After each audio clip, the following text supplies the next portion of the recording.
क्योंकि अभिमन्यु तो युद्ध में मारी गई है। उस लड़के का नाम परीक्षित रखा। धीरे धीरे परीक्षित कुछ समझदार हुए हैं। इनका विवाह नवलदे के साथ में हुआ। बासुक की जो लड़की थी, नवलदे के साथ में इसका विवाह हुआ। धीरे धीरे समय व्यतीत हुआ है। श्रोता बंधुओं, द्वापर का अंतिम समय है, कलयुग आने वाला है।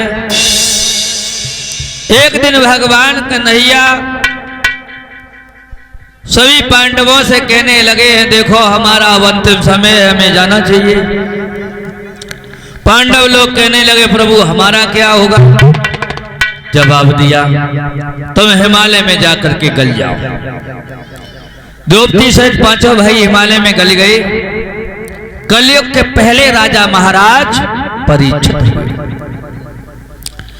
परीक्षित राज्य को करने लगे हैं। श्रोता बंधुओं, एक दिन महाराज परीक्षित घोड़ा पे सवार होकर के जंगल में शिकार खेलने के लिए चले हैं। घोड़ा को दौड़ाते हुए जाते हैं।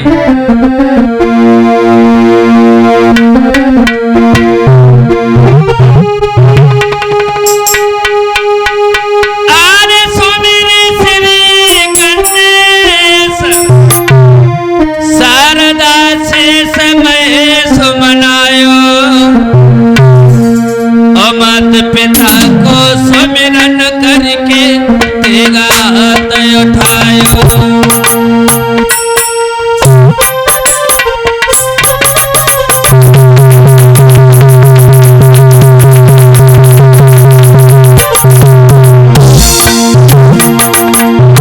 महाराज परीक्षित घोड़ा पे सवार होकर के जंगल में शिकार खेलने के लिए चले हैं।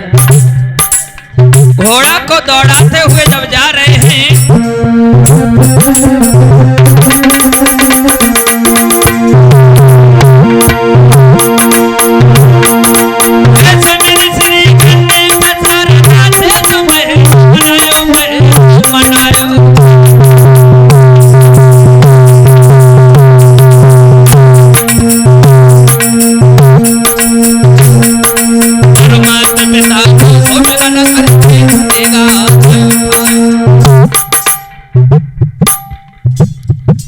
घोड़ा पे भय सवार सुनो सरदार न दिल बहलायो।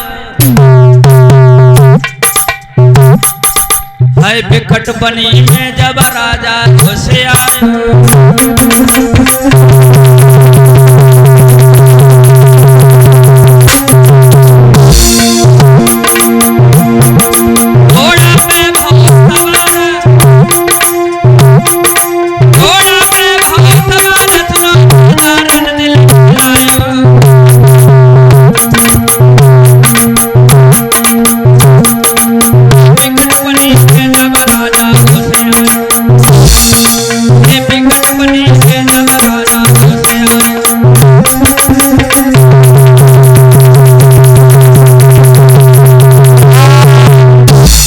महाराज परीक्षित घोड़ा पर सवार होकर के जंगल में शिकार खेलने के लिए चले हैं।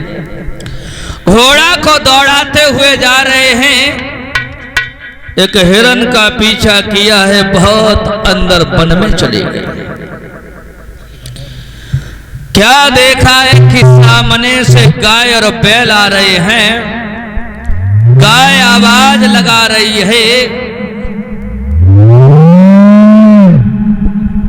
कि कौन है आज मेरी लाज बचाने आया। डूबती नाव को कोई हाथ लगा।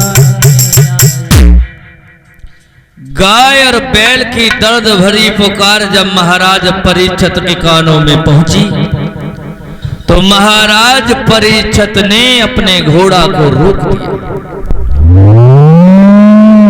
गाय और बैल के पास जब महाराज परीक्षित पहुंचे तो गाय और बैल के पीछे एक काला सा इंसान है। जब वो गाय और बैल के ऊपर मुकद्दर का प्रहार करता है तो सारा भूमंडल कांप जाता है।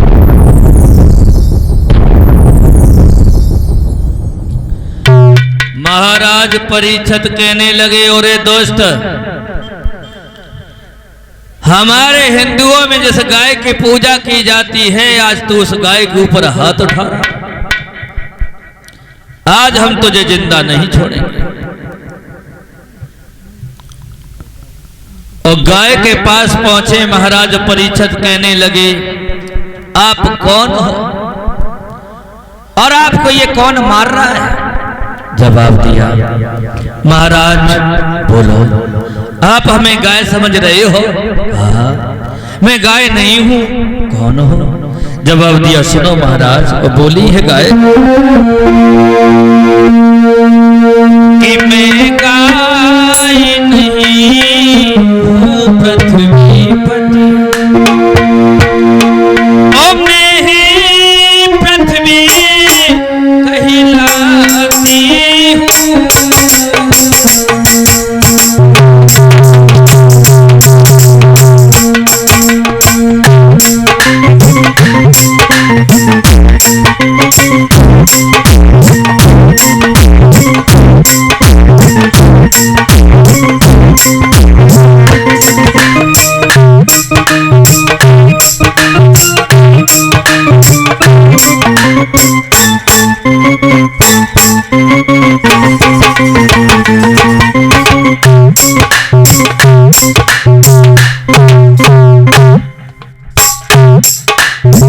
गाय कहने लगी, महाराज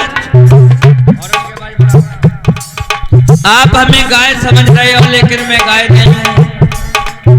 परीक्षित कहने लगे, तुम कौन हो? बोली, सुनो महाराज,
गाय की बात खत्म नहीं हुई, तोले बैल कहने लगा, महाराज आप हमें बैल समझ रहे हो, लेकिन मैं बैल नहीं हूं। परीक्षित कहने लगे, बैल नहीं है तो तुम कौन हो? बोले, सुनो महाराज,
गाय कहने लगी, महाराज